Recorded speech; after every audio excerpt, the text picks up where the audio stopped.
Well, this is a particularly sad family situation. You are Miss Wiley. Yes. Yes. And this is your brother. Mm-hmm. And this is your brother. Correct. And this is your brother's wife, sister-in-law.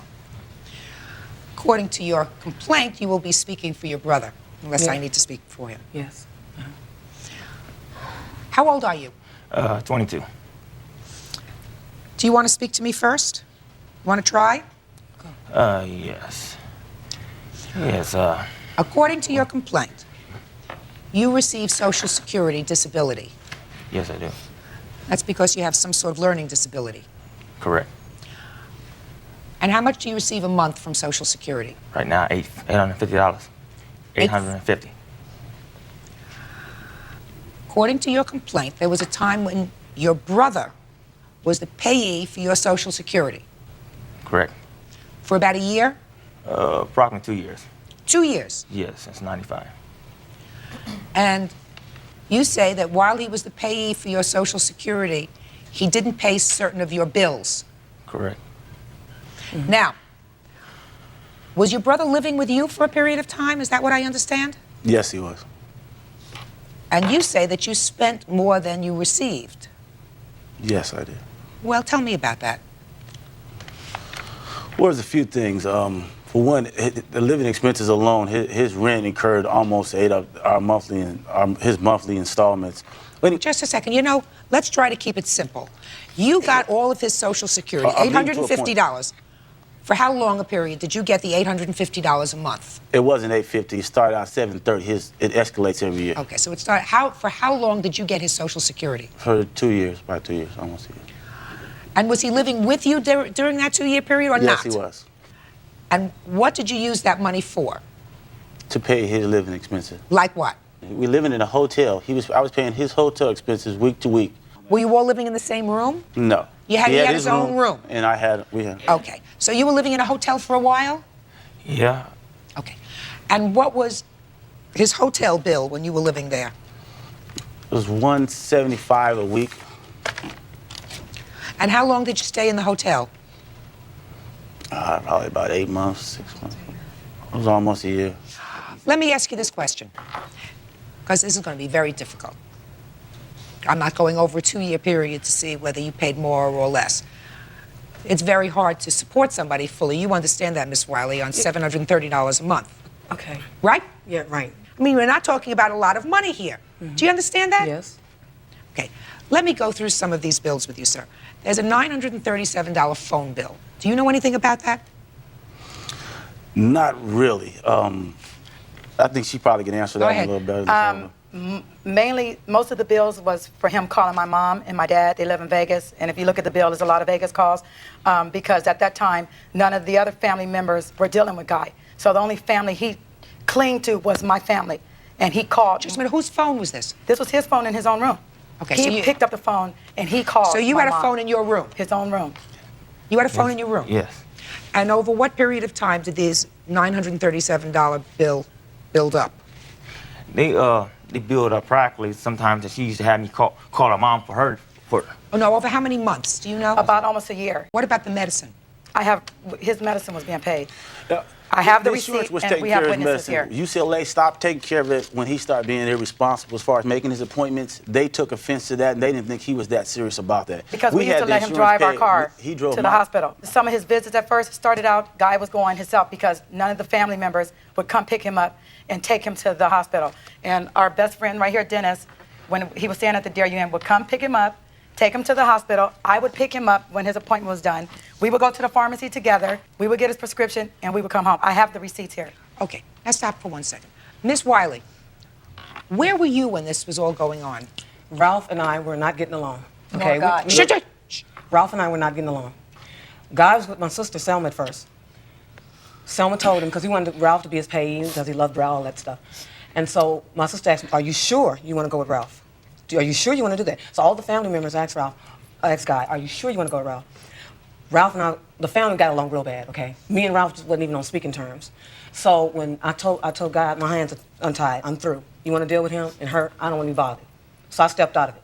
Because I got a bad health myself, so I didn't want to be bothered with all that mess. I just want to know where you were at all this time. I was I have lupus and kidney failure. Okay, I didn't need the stress and So everything. that you can't have your brother live with you. No, he wanted to live with Ralph. He wanted to live with He Ralph. wanted to live with Ralph. Yes. Guy, Yes.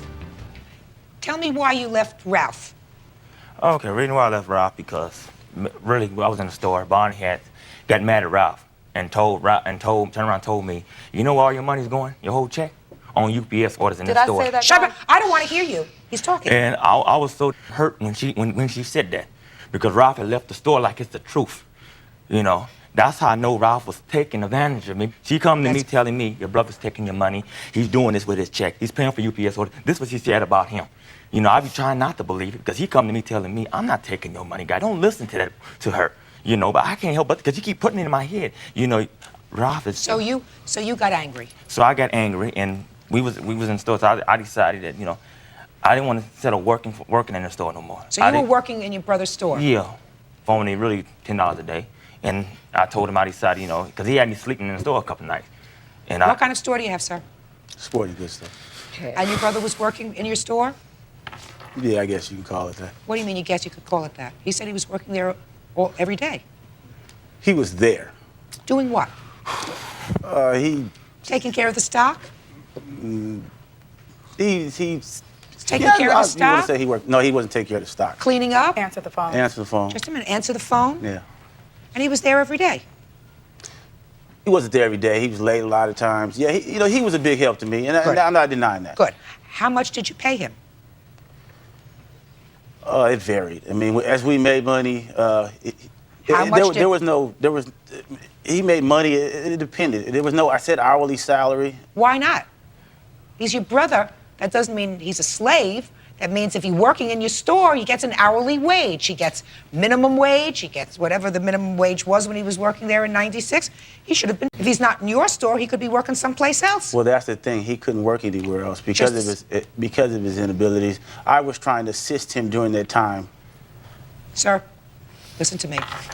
There are a lot of places where someone who has a learning disability or who has some disability can work, even if it's for minimum wage. You're not doing him a favor. He was doing you a favor. He was working in your store. You weren't paying him. That's not fair. That's not reasonable. Put your hand down. Guy, you have to understand that some of the money that your brother got from Social Security was spent on you. You know, whether it was on your food. I mean, you certainly were fed, right? You may not have liked it, but you were fed. You had a roof over your head, right? So some of the money was spent on you, but you took advantage of him.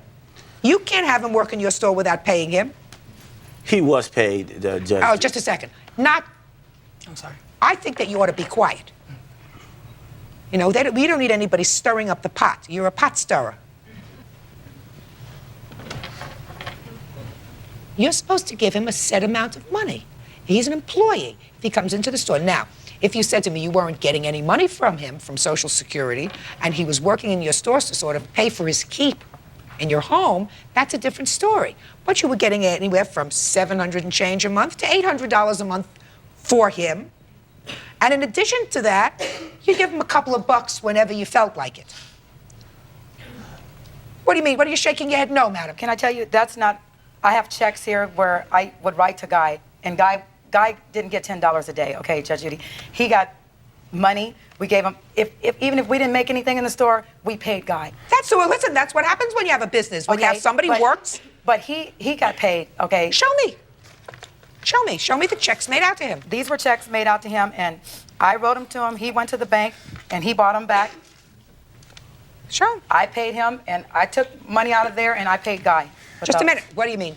I wrote him a check. He cashed a check for me, okay? Okay. Say if the check was $80, I would give Guy $40. And no, this is just money. This had nothing to do with what Ralph was paying him. So what you're telling me is you would write checks to him for him to put in his account. No. He would come back and give you the cash. That's what you just said to me. Right. And you would give him some of the cash. Right. You know what that's called? That's called money laundering. That's called money laundering in business. It may have only been $25, $30, $50, $80, but that's what it's called. You're giving him money to put in his account, right? And And when he cashes a check, you were told to cash the check and bring back the cash, correct? Yes. And when you cashed the check that you, from your account, because this was made out to you, you gave your sister-in-law the money, and she said, here's $10 for you, here's $20 for you. Is that what happened? Yes, what she did. Is that what happened? I heard enough. Judgment in this case is for the plaintiff in the amount of $2,531. That's all.